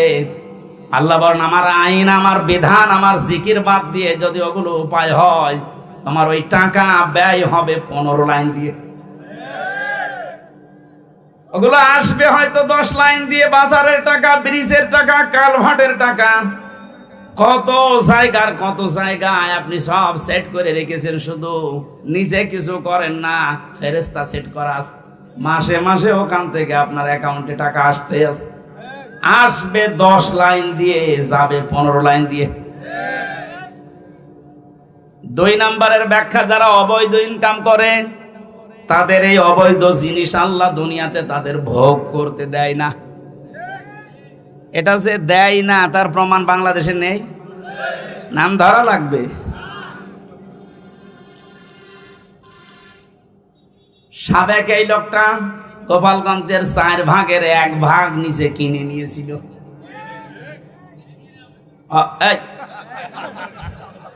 অথচ ওনার যা বেতন, উনি যদি মরণ পর্যন্ত বেতন পায়, তাও তো এই জমি কেনা সম্ভব না। একটা জেলার 4 ভাগের 1 ভাগ যদি একজনের হয়, তা আমরা কি ঘাস কাটছি? বলেন, এই লোকটার এখন কি আছে? সব হাইকোর্টের মাধ্যমে সরকার নিয়েছে। বাইরে যা ছিল সেগুলো তো বাজেয়াপ্ত। আমার মনে হয় এখন যদি অবস্থায় থাকে, কয়েকদিন পরে দুদক ডেকেছি, শেষ আবার ভিক্ষা করা না লাগে। দঙ্কায় আল্লাহর যে কথা ছিল যে দুনিয়ায় অবৈধ ইনকাম যারা করে, ওদের ওই সম্পদ আল্লাহ দুনিয়ায় ভোগ করতে দেয় না, এটা কি আমেরিকায় যে ব্যাখ্যা করা লাগবে? এ দেশে ব্যাখ্যা শুনে বোঝা যাচ্ছে না? দুনিয়ায় যারা 3 নম্বরের ব্যাখ্যা, যারা পৃথিবীর ময়দান থেকে এভাবে উপায় করে, ওদেরকে আল্লাহ অপমৃত্যু দেয়। মানুষগুলো তো ঈমান নসিব হয় না, এমন মৃত্যু হয় দুনিয়া আটকে ওঠে। আমার ঝিনাইদার একজন কয়েকদিন আগে গেছে, 200 কোটি টাকার মামলা। আপনি মনে করেন কি যে 200 কোটি টাকা আপনার এই মুরব্বীরে যদি এখন থেকে বসিয়ে দেন, মরণ পর্যন্ত শুধু গুনতে থাকবে, শেষ করতে পারবে না। 200 কোটি এটা মানুষের কয় টাকা লাগে এ দুনিয়া চলতে বলেন? মামলা হওয়ার পরে কি হয়েছে দেখেছে, লাশের টুকরো খুঁজে পাওয়া যাচ্ছে না। তার মেয়ে এখন কান্নাকাটি করছে যে একটা টুকরো অন্তত দেন, অন্তত লাশটা মনে করে দাফন করি, জানাজা পড়াই, তাও পাচ্ছে। কয়েকদিন আগে ভারতের কলকাতার একটা খেজুর গাছে নাকি দুটো বিচি ঝুলেছিল, অনেকে বলছে এইটা এই লোকের বিচি। আমি দেখলাম ফেসবুকে যে বিচি মানুষের অত বড় হওয়ার কথা না, এর ছাগলের বিচি হবে। কে হয়তো ছাগল জবাই করে বিচি এরকম ঝুলিয়ে দিচ্ছে। কোন জায়গায় আল্লাহ নামিয়েছে আপনি তাকান। আপনি এখনো অবৈধ ইনকাম বন্ধ করেন না, উল্টা পাল্টা মামলা দিয়ে মানুষকে আপনি কালার করে দিন। এজন্য এগুলো করেন না। যারা মানুষের নামে মিথ্যা মামলা দেন, মানুষকে হয়রানি করেন, এর মাধ্যমে জুলুমের মাধ্যমে অবৈধ টাকা ইনকাম করেন, এই টাকা আপনি ভোগ করে যেতে পারবেন না। যদি করতে পারেন তাহলে এই আয়াত মিথ্যা হয়ে যাবে, কোরআন শরীফ জীবনও মিথ্যা হবে না। 2 নাম্বার আপনার অপমৃত্যু হবে, আপনি ঈমান নিয়ে যেতে পারবেন না, বেঈমান হয়ে মরবেন। এগুলো আল্লাহ একটা একটা করে দেখাচ্ছে। এইরকম চোখে আঙ্গুল দিয়ে দেখিয়েও যদি আমাদের পরিবর্তন না আসে, আবার কবে হুঁশ আসবে আমাদের? আমার দাদা মারা গেছে আমি জেলখানায় থাকতে, উনি মাঝে মাঝে বলতো যে গন্ডার এর চামড়া এত মোটা, এর কাঁতো কুতু দিলে নাকি 3 দিন পরে টের পায় যে কাঁতো কুতু লেগেছে। এক লোক শ্বশুর বাড়ি যাচ্ছিল, রাস্তার পর এক গন্ডা কাঁতো কুতু দিয়েছে। কি গো, আমারে কাঁতো কুতু দিলে আমি হাসি, আর এ হাসে না কেন? 3 দিন শ্বশুর বাড়ি থাকার পরে আসার সময় দেখছে গন্ডার হাসতেছে। বলছে বন্ধু, তোমারে 3 দিন আগে কাঁতো কুতু দিয়েছি আমি, তখন তো তুমি হাসলে না, আজকে হাসতেছো। গন্ডার ওর নিজের ভাষায় বলছে, ভাই 3 দিন আগে যখন আপনি দিলেন, 3 দিন সময় লেগেছে চামড়া ভেদ করে আমার শরীরে কাঁতো কুতু লাগতে। গন্ডারের কাঁতো কুতু লাগে কয়দিন পর, আমাদের সাথে সাথে। আমি আজ 12-13 বছর কাঁতো কুতু দিচ্ছি, তারপরেও তো আমার জাতির হুঁশ হয় না। সেই বিশ্ববিদ্যালয়ে 10 সালে ভর্তি হওয়ার পরে আমি মনে হয় 11-12 সাল থেকে এই ওয়াজের মাহফিলে, 12 সাল থেকে 24 সাল, এই 12 বছর, কত 3 বছর না ছিলাম ভেতরে, 9 বছর তো কাঁতো কুতু দিয়েছি বিভিন্ন কায়দায়। তো কই জাতির তো কোনো পরিবর্তন নেই। অবৈধ ইনকাম কি কমেছে? আমারে ধরার পর আমার বাবার কাছ থেকে টাকা নিয়েছে। কই অবৈধ ইনকাম তো কমছে না। আর আমার মনে হয় এই আয়াতের উপর আমাদের এখনো 100% বিশ্বাস হয়নি, ভাষা বিশ্বাস আছে। এই জন্য লাজায় যাওয়ার যে কারণগুলো বললাম, এগুলো যেন আমাদের ভেতরে থাকলে আমরা এখনই থেমে যাই। সাইরে যাওয়ার যে কারণগুলো বলছি, এগুলো থাকলে যেন আমরা থেমে যাই। আল্লাহ আমাদের আমল করার তৌফিক দাও, আমিন। আরো জোরে বলেন। আমার ভাইরা, জিলহজ মাস যেহেতু শুরু হয়ে গেছে, নবীজি যেভাবে জিকির করতেন, আজ যারা জাতিকে জিকিরের নাম নিয়ে মুশরিক বানাচ্ছেন, শিরিকের দিকে ধাবিত করছেন, তারাও থামেন। জিলহজ মাসের 3 নাম্বার আমল, নবীজি এ মাস আসলেই ঘোষণা দিতেন, যাদের সামর্থ্য আছে তারা যেন অবশ্যই কোরবানি করে। কি করে? বলেন বলেন। এ শব্দটা সে জন্মের পর থেকে শুনছি, কোরবানি কি, এটা এর ইতিহাস কি, কোথা থেকে এসেছে, এটা শুরু হয়েছে কোন দিন থেকে? অধিকাংশ মানুষ আমরা ইব্রাহিম আলাইহিস সালামের জীবন থেকে মনে করে কোরবানি পেয়েছি। হযরত ইব্রাহিম আলাইহিস সালাম তার সন্তানকে জবাই করছে, কোরবানি দিচ্ছে ইসমাইলকে, এটা থেকে আমরা জানি না। কোরবানি শুরু হয়েছে সে দুনিয়া শুরুর পর থেকে।